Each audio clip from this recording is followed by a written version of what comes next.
जख्म भर गया है, लेकिन वो दिन आज भी नहीं भूला। 1983 के जनसंहार के समय मैं 10 या 11 साल का था। उस घटना ने मेरे और मेरे गांव के सभी लोगों की जिंदगी बर्बाद कर दी। मेरी माँ, मेरी बहन और बहुत सारे दूसरे लोग मारे गए थे। ये बात 1983 की है। नेली और पास के 13 गांव को तीर, दांव और दूसरे धारदार हथियार लिए हमलावरों ने चारों तरफ से घेर लिया और 6 घंटों के अंदर सैकड़ों मौत की नींद सुला दिए गए। मारे जाने वालों में ज्यादातर बांग्ला भाषी मुसलमान थे। पोपली नदी का हिस्सा कहा जाता है, तब पानी की जगह लाशों से पट गया था। मारे गए लोगों के नाम पर 5,000 और घायलों को 3,000 रुपए का मुआवजा दिया गया। मेरे सामने है वो कब्रिस्तान जिसमें उस दिन हुए कत्लेआम के बाद दर्जनों लोगों को दफना दिया गया। शायद बहुत सारे लोगों को एक बड़े गड्ढे में एक साथ बिना किसी कफन और शायद नमाज जनाजा के भी। नेली और उसके आसपास के गांव में ऐसे ढेरों कब्रिस्तान हैं। बहुत सारे तो अब पानी में समा गए हैं। 2002 गुजरात होइसे। मंत्री 2002 दंगों और 1984 की बात संसद में करते हैं, लेकिन नेल्ली जनसंहार की बात कोई नहीं करता। मुझे बहुत बुरा लगता है। हम टोपी कुर्ता पहनते हैं और अपनी परंपराओं का पालन करते हैं, सिर्फ इसलिए हमें बांग्लादेशी कहा जाता है। उनको बांग्लादेशी बताकर उनका कत्ल किया जाना पूरी तरह गलत था।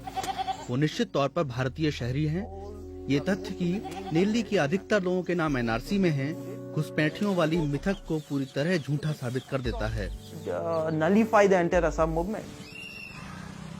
गुवाहाटी यूनिवर्सिटी के प्रोफेसर दिलीप बोरा कहते हैं कि नेली जैसे जनसंहार पर एक समय असमिया समाज में मौजूद चुप्पी की जगह अब सवाल उठ रहे हैं। असम आंदोलन के समय एक बड़ी प्रचलित संख्या थी 53 लाख बांग्लादेशी घुसपैठिए।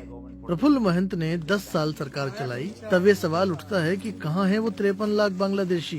फिर कांग्रेस आई और अब अटल बिहारी वाजपेयी की पार्टी की सरकार केंद्र और राज्य दोनों जगह है, तो सवाल है कि कहाँ गए वो 53 लाख जिनकी बात होती थी।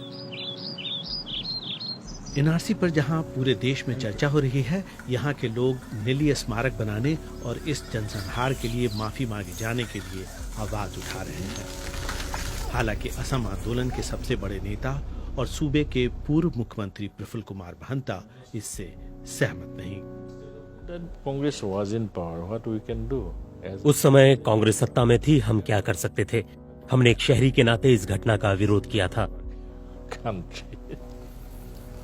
कमल के फूलों से भरे पोखरों के पास रहने वाले नेल्ली वासियों ने कमल निशान वाली पार्टी के उम्मीदवार को अपना विधायक चुना है। और हालांकि उस दिन को भूलना उनके लफ्जों में मुमकिन नहीं, वो जिंदगी की कश्ती में आगे बढ़ चले हैं, इस उम्मीद में कि शायद उन्हें कभी इंसाफ मिलेगा।